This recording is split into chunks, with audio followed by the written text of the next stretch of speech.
Welcome to Podiatry Unfiltered. This is the podcast where we skip the sugarcoating and talk honestly about what it takes to survive and thrive as an independent podiatrist today. I'm sharing the real stories and the hard lessons and the strategies that actually work. No corporate polish, no fake perfection. This podcast dives into the truth about independent podiatry. Hi guys, it's Michele McGowan from Podiatry Unfiltered. And this is a pretty early morning podcast, so I'm still like in my pajamas. But this podcast, I wanted to get out there before I head to Fort Lauderdale this weekend. This weekend, I'm headed to Fort Lauderdale for the ACPPS Regenerative Medicine Summit. You know, if you don't know what the ACPPS is, it's the American College of Podiatric Physicians and Surgeons. And this is a group of doctors that's on the forefront of implementation of quality products and services that are not just good for your patients, but also good for you and your practice and your bottom line.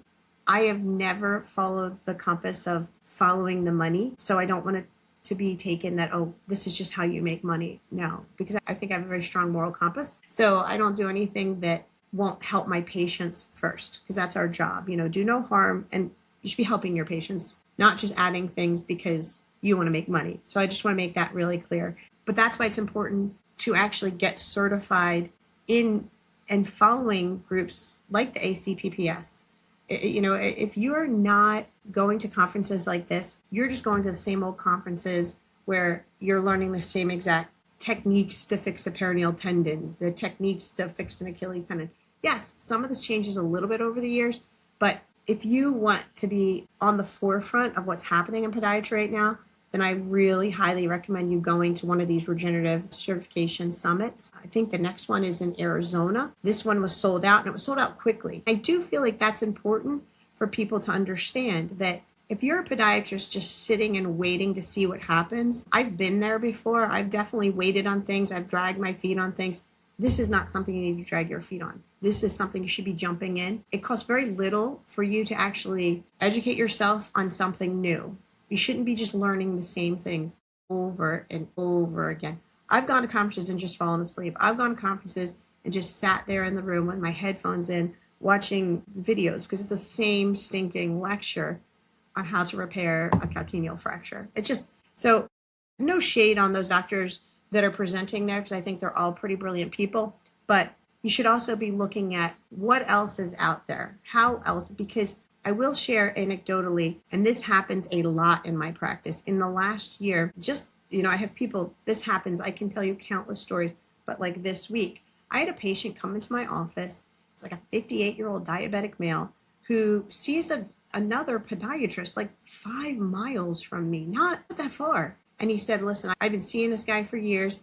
I have neuropathy. He's not discussed anything with me. I looked at your website. I see that you have a laser. I see that you have Softwave. I see that you recommend certain supplements that can help patients. He's like, and my doctor's never even talked to me about these things. And I talked to the guy. I actually talked to him about getting his hemoglobin A1C under control before he actually goes for anything, because that's also our job, not just to sell people things. He's like, okay, this is what I'm going to do. We talked about an exercise program for him. We talked about him working on his nutrition. He's going to follow up in 3 months with me. And if his hemoglobin C is better and he's still having symptoms, we're going to do the laser. And he's all excited about it. He's going back to his other podiatrist to cut his toenails. So that's something to think about. You know, and I really think we don't realize our patients, you know, they're on the internet. I think we all realize. I didn't mean to say we don't realize. We all realize our patients are on the internet.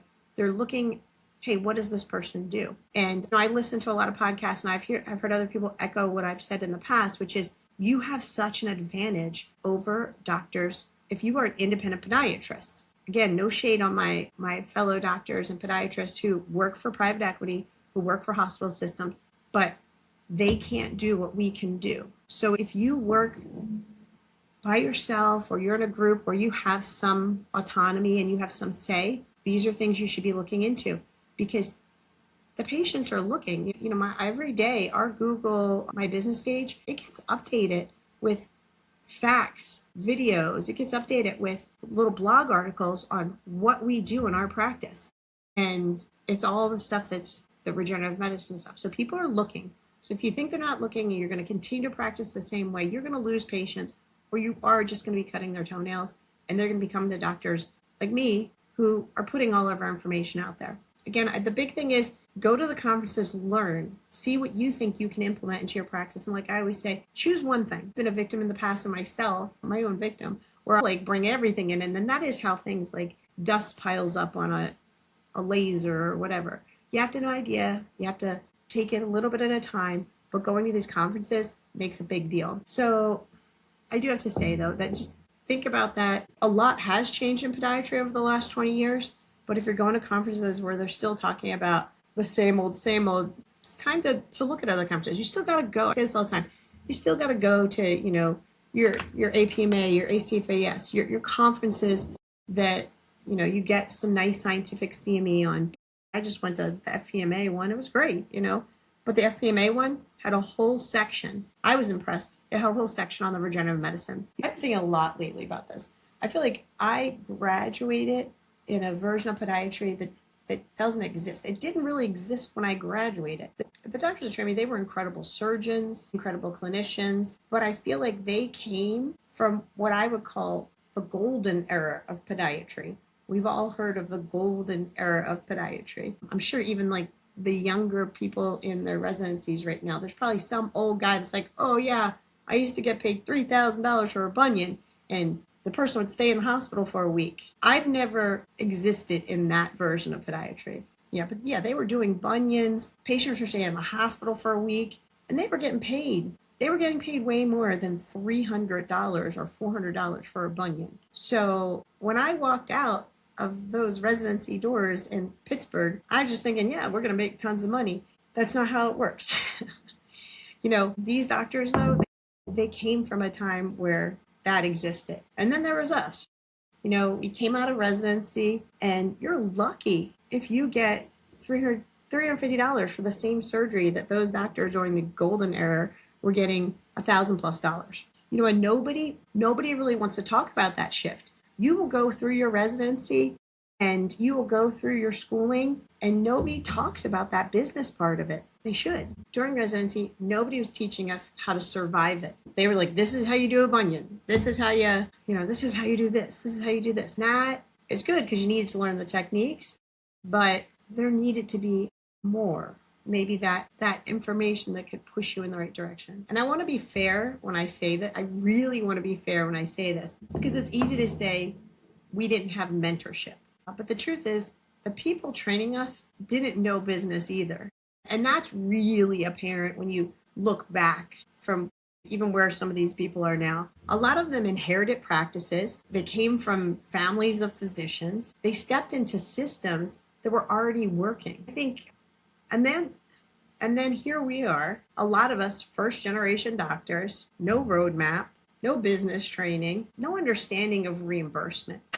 It was kind of like, just go be a good doctor. Like, that should work out. Listen, being a good doctor is not enough. It's important, because if you're not a good doctor, you're not going to make it either. But that's the part nobody says out loud. So like, what happened next? What happened after we leave these places? Like, when we left, reimbursements dropped, costs went up, continually goes up. And a lot of really good podiatrists, they struggle. Some of the doctors that we worked for or we did our residency with, some failed. Some ended up having to close their practices, work for a hospital system. Some ended up working for other podiatrists. A lot of guys, I feel like in my residency, they were just encouraged. Like, it wasn't even, I remember saying I wanted to open my own practice. And I remember people thinking, oh, she's just silly. Even like where I did my residency, my husband had another year of residency to go. He had a 3-year surgical program. And when I said I was going to leave and open my practice, I think they thought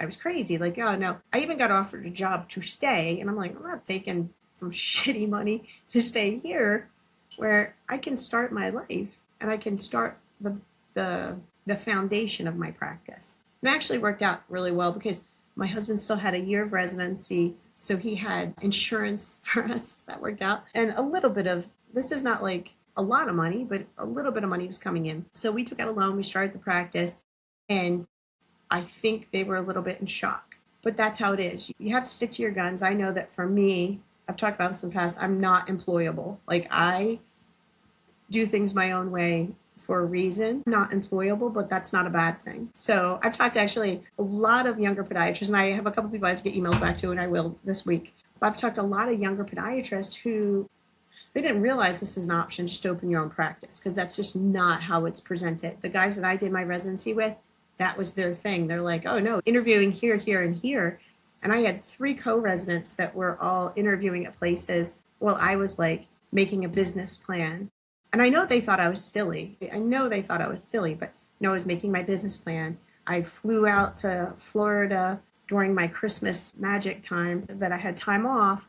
And I looked at buildings in January when I was going to open a practice in August. I signed a lease. The guy was really nice. I signed a lease that started in June. So I had 1 month of rent I paid before I actually got down here. But I found the cheapest place I could, small. And I only signed a 1-year lease, which I don't know if that exists anymore, but I feel like it does. And just to get our feet wet. And I think we stayed in that property for 3 years. Then we moved into a bigger space. Things are always possible. You just have to plan them. But yeah, but all the guys that I did my residency with, they're like flying all over interviewing. And I was just like, nope, this is what I'm doing. And I think I still believe, I believe in private practice. I did then as much as I do now today. And this is after being through 25 years of it.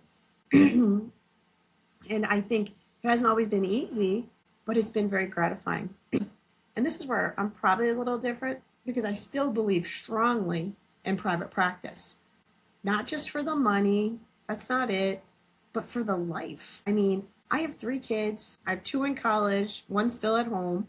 And I can honestly say, Tim, that's my husband, and we were there. We were home for dinner every night. We went to all the soccer games, all the track meets, all of it. And I'm not saying people who work for somebody else don't do that, but I didn't stress over it. And we worked hard. We worked really, really hard. And we built something that allowed us to do both. I think that matters. And I do want to I listen to other business podcasts. I listened to somebody interviewing a guy who was in business. And he said, whenever, I said, just for my male cohorts out there, this is not a female problem. Like, this is something where quality of life and kids and all of that are important.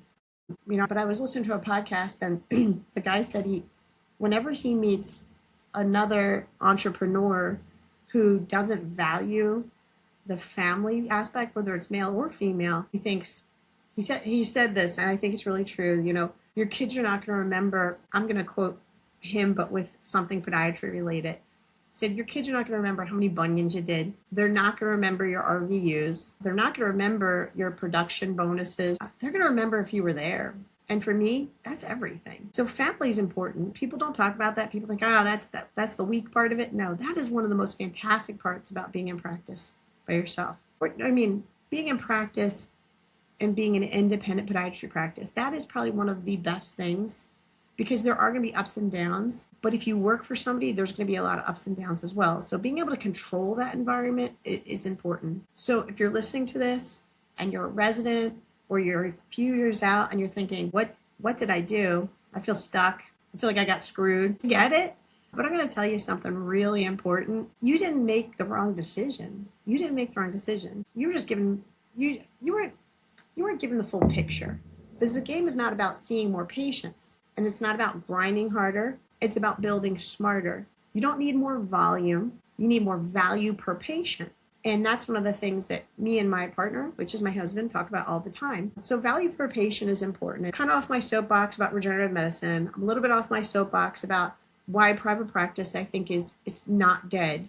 But I want to talk a little bit about ways that you can make your practice more profitable in an ethical way. And that's kind of like my whole shtick, right? Like, I think there are so many great things out there.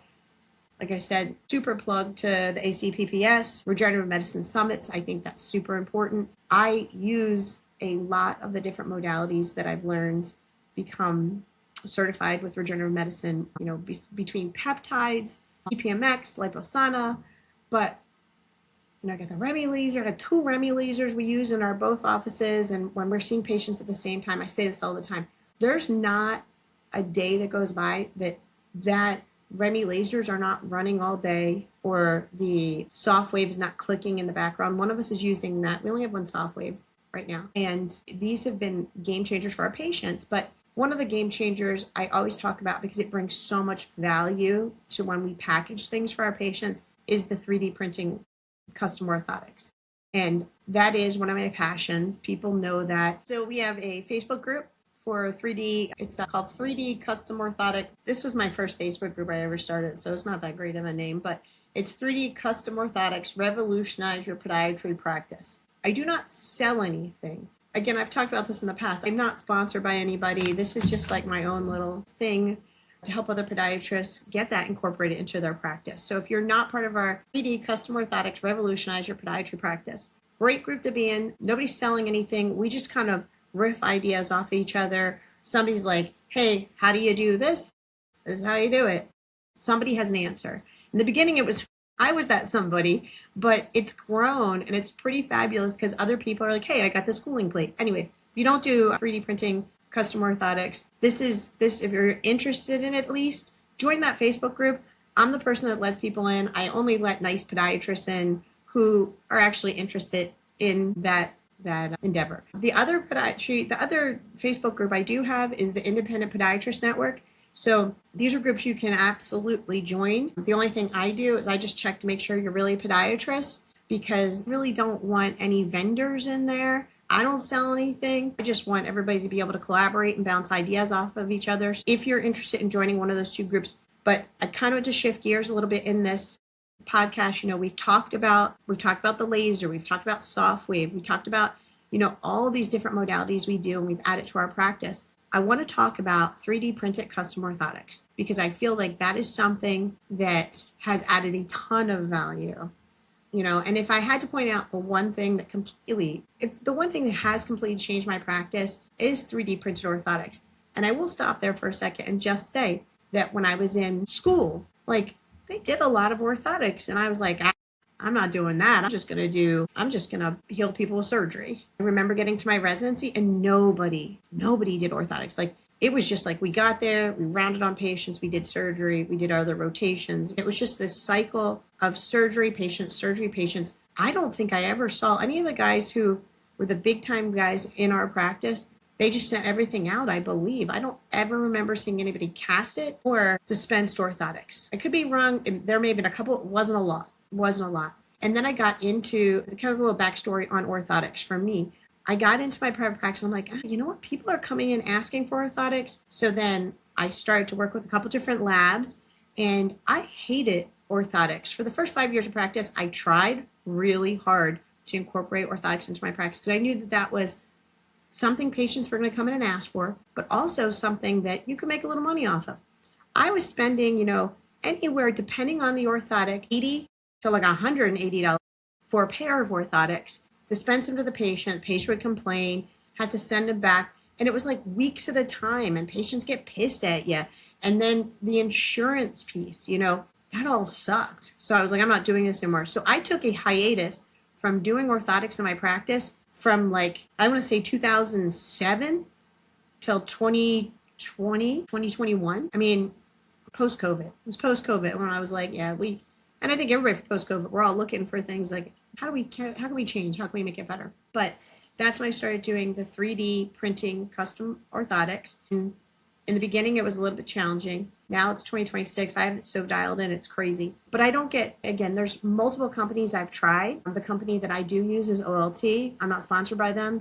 So ask me any questions. I'll let you know, good, bad, ugly. But if you join that 3D custom orthotic group, you can learn a little bit more as well. But again, so if you're out there and you're like, I freaking hate orthotics because the headache of it, this might be your call to maybe try again. But I'm going to say something that may ruffle some people's feathers, but let me see. I don't want to gatekeep this information because the reality is it's not that complicated. You could figure out it's literally not that hard. And you can get started realistically at the company I use. I got started for less than $2,000 at the time. And I'm not 100% sure. Again, I'm not sponsored by them. But at the time, these are all the things that were included. I got the 3D printer, a couple of spools of filament, a dryer for the filament, top covers, everything I needed, I got. And I charged $550 for a pair of orthotics. And some insurances, I don't love working with insurances. So I do pick and choose. If somebody wants to use their insurance, I give them a prescription because I'm like, you're not going to get the same quality product that I can offer because I can't risk your insurance not paying us. So anybody that wants to use their insurance, I have a virtual assistant that's in the Philippines, like a lot of us do, and she verifies all of the person's insurances. So I'm very fair to my patients. What I say to them is, and her name's Gladys, which I think is adorable because it makes her sound like she's 100 and she's really like 23, and she's amazing. I have to say, I know people are not always happy with virtual assistants. I'm very happy with my virtual assistant. But the patients come in, I'm very fair to my patients. I'll say, okay, I do think that a custom orthotic would be a good idea for you. A lot of patients come in asking for that, but then you're the one that has to determine, do they need it? Will it help them? Will it improve their condition? So when people want them or deem it medically necessary, the first thing I do is I shoot a little message over to Gladys and I say, this person's interested in using their insurance for orthotics, and Gladys will get on the phone, call, whatever, and she finds out. And then she'll send me a message back, and then we let the patient know, no, your insurance doesn't cover it. And we also give the patients, like I see this all the time, patients say, or other podiatrists say they'll give the patient a form to call their insurance. I don't rely on that. I do give it to the patient with the codes, and I have very specific on there, like ask if this is only for diabetics. It's very clear on that form for the patient to ask, but I also have Gladys check because it's very convenient to have her. She'll check. So when the patient comes back, and says, yeah, my insurance doesn't cover it, we then have the option. We have that conversation. If the patient says, my insurance covers it, they get a prescription. If they want to use their insurance, they get a prescription. But I think that's the easiest way. Patients are very amenable to that. Most people want to use their insurance if they can. And then there are certain insurances we don't take. So we've gone over the last couple of years to more like a hybrid practice. So when you're more hybrid, it's easy to say, hey, we don't take United Healthcare. And they're already coming in for an office visit. They have foot pain. And if they decide to do the orthotic, and sometimes with a package of something we do regenerative, it's just such a nice adjunct to those things. But that being said, so the orthotics have been really great. And again, the buy-in, $1,900 for me. So it was less than $2,000. Like one spool of filament will make, depending on, like, for example, I wear an 8 size shoe. So for me, I can make roughly for women's, with one spool, I probably can make upwards of 10 or 12 pairs of orthotics for a size 8. And then you can Google how much a TPU filament is, all that jazz. It's not a huge buy-in for you. So like after I did 4 pairs of orthotics, it paid for the whole setup, and everything after that is pretty much profit. And I still charge less than the Good Feet store. So it's not like I'm charging them, $1,000. And then we have a lot of patients come back and buy a second pair of orthotics for $275. But yeah, it's profit. And when I get even patients, like if patients ask, because patients will ask me, I get very excited about the 3D printing. I'll explain the whole process. I'll explain what I do, explain the technology of scanning the foot, uploading it, and how we create the orthotic to their foot. Patients love that. But you're not overcharging. Just because it doesn't cost you $500 to make the orthotic doesn't mean that you're ripping anybody off. There's the professional component. Yeah, there's the professional component to, they're in the room. There's the office visit of you casting them for orthotics. There's the office visit for dispensing the orthotics, and then there's the physical product. And there's just the whole professional component of it. So you're not ripping anybody off. You shouldn't feel bad about that. Some people tell me that my price is actually too low. I have other patients that come in and they're like, oh my gosh, I paid $1,000 to the other guy, and this is way better. You're diagnosing the patient. You're prescribing, and you're adjusting if you need be. That matters, but they're also getting a lot of value from you, and they're getting it quicker because, right now, I don't know if it's too loud. It's my home office. Like, I am a crazy person. I have 5 3D printers in my home office, and I have 2 at the office. But that's only because there's 2 of us. We probably do, a nice amount of orthotics, and I don't want to ever have to not be able to give a patient the orthotics the next day. So call me crazy. I'm crazy. But yeah, it's important for us to be able to get these things dispensed to patients in a timely manner. But that's also what they're paying for. They're paying for that service. It's a white glove service when you're 3D printing orthotics. And I know it probably does sound crazy that I have the 3D printers at home, but I'm busy when I'm in the clinic. I talk about this in the past, but I don't see 40 people in a day. I saw 40 people in a day. I think I went back in time because I think that's too many people to really be able to give quality care to and be able to talk about the higher level services. So I don't see that many people in a day. I don't think that's necessary. I think if you're seeing 40 people in a day, you're probably seeing a lot of shitty patients too. Sorry. But the 3D printing, I do it here because I can come home, I can put dinner on and hit print on the printers for the orthotics. And that is way better to me than going to the hospital. Oh God, going to the hospital, getting bumped by urology for your case, and then still you're not even making $400. I digress. Anyway, but yeah, I think that the 3D printing is, that should be what you should be adding to your practice. You should be adding that right now. It's such a cheap buy-in. You get used to like having that conversation about a higher end service for your patient. Medicare doesn't cover functional custom orthotics for patients. So if you're like, in my area, I live in Central Florida, so we have a very fair share of active adults who are Medicare age. We get all these pickleball players. We have these people who run 5Ks every week, and it's a different kind of old person. It's the kind of old person I want to be. But these people come in and they ask for orthotics. So, and it's not covered, and they're happy to pay it. We have patients who buy like 4 extra pairs of orthotics because they're too lazy to move them from shoe to shoe. That is I hate this term, but that is my ideal patient avatar because I like that a lot. But I want to walk you through this because this is where people overcomplicate it. All you do is you scan the foot. I use my iPhone with a little mirror attachment, which was included in the company that I use. They sent that as well. So it's a little mirror attachment. It uses the facial recognition of the iPhone. This literally takes minutes to do in my office. And, I just position the foot, have them relax their foot. I position their foot in a subtalar joint neutral, and I say, can you hold it like this? Which probably will drive every biomechanics expert up the wall. But I think in the last 6 years, I've had one person return orthotics. And I was like, hey, you're not happy. We tried a couple different things and I returned them their $550. I was happy with that. They were happy. I mean, they knew I tried.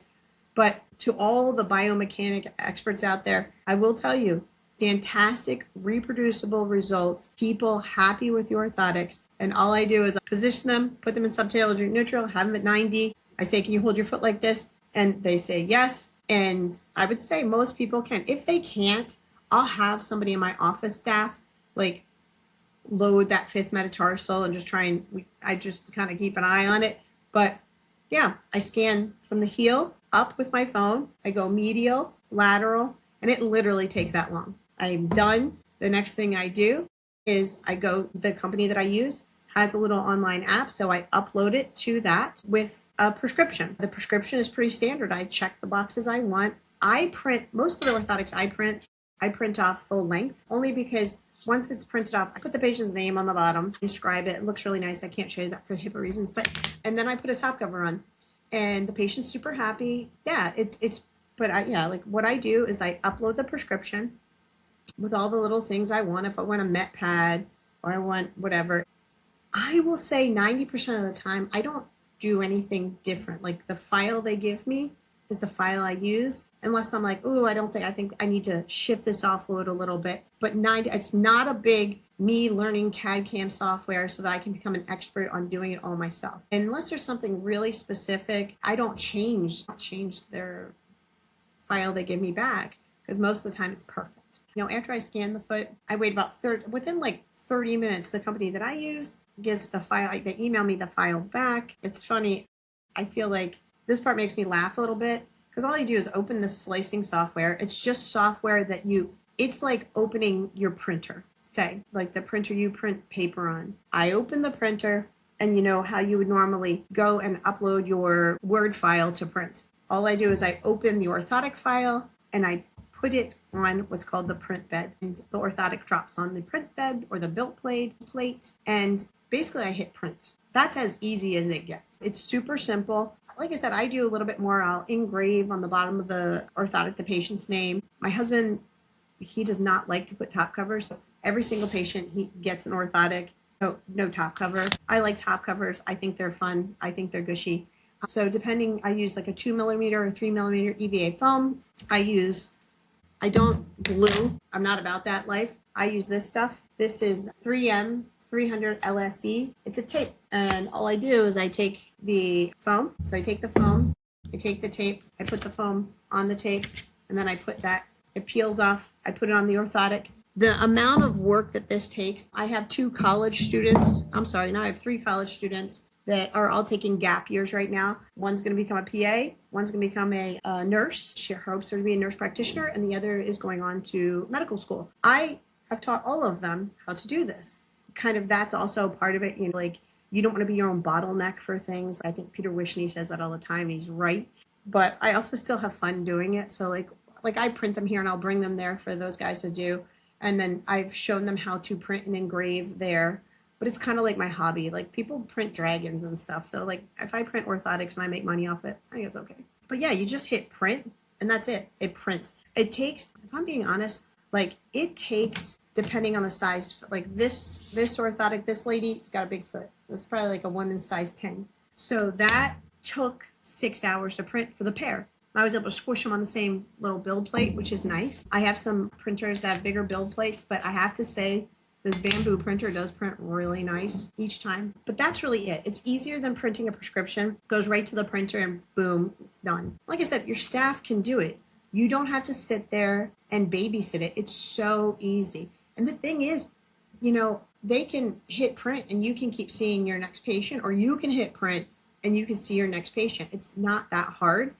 You can create a system in your office where once you show them how to do it, they'll become experts after 3 pairs of orthotics. It's not that hard. The other piece of it is that they're doing something actually that they feel is kind of cool. So it's kind of neat. But yeah, it's I think if you're going to add anything to your practice, like right away, this is something people don't always come in and say, hey, I want a shot of this, or I need this. Those are things you have to educate people on. But these are things that people are coming into your office. I can tell you, I lost out on hundreds of thousands. I've been in practice 25 years. I have lost out on hundreds of thousands of dollars of revenue by not providing the service until the last 6 years. I'm telling you right now, it's, you are young and you are in your residency and you say, I'm going to heal with steel. Trust me, yes, you're going to have a great surgical professional life, but you should be adding this. This is, you know, this is something that, again, not everybody needs orthotics, but people are going to come in who want them and need them, and you should be providing it because you're a podiatrist, and this is something podiatrists do. So I have to say, why am I so passionate about this? I think it's because this is control. This is something that never leaves your office. You control the quality. You control the turnaround time. You control the overall experience that the patient has.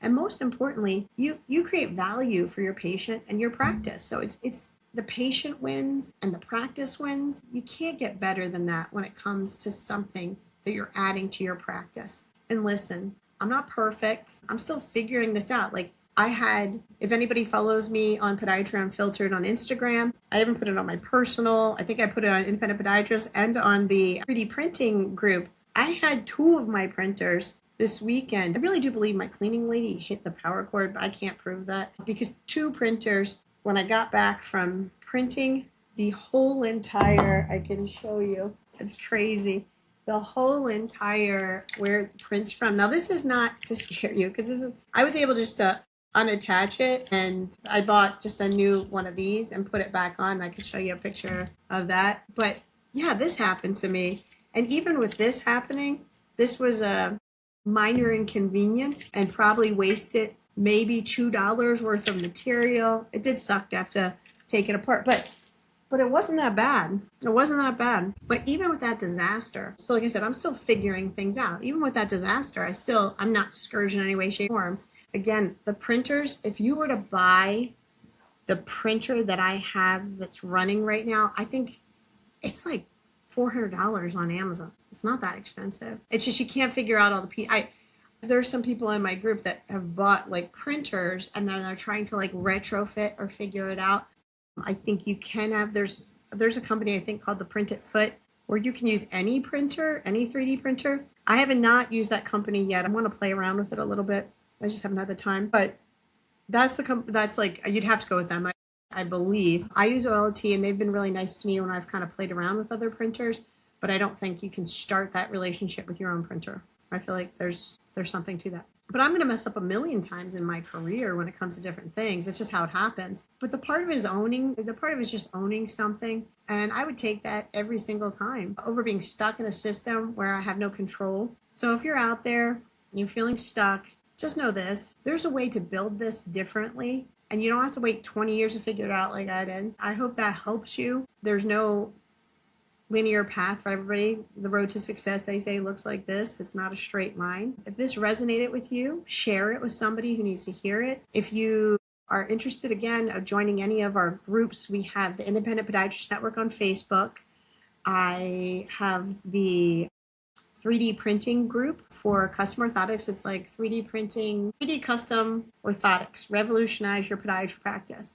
And then finally, again, my shameless plug for ACPPS. If you are not looking into the regenerative medicine, if you are a resident right now in a surgical program and the doctors you're working with are not even looking at this stuff, you need to go out on your own. If you have money that's allotted to go to a conference, they might scoff at you a little bit, but I would say this is your future. This is your life, and you want to make sure you take control of it. Again, you don't want to wait 20 years to be like, wow, I could have been doing something different. I am not poo-pooing surgery at all.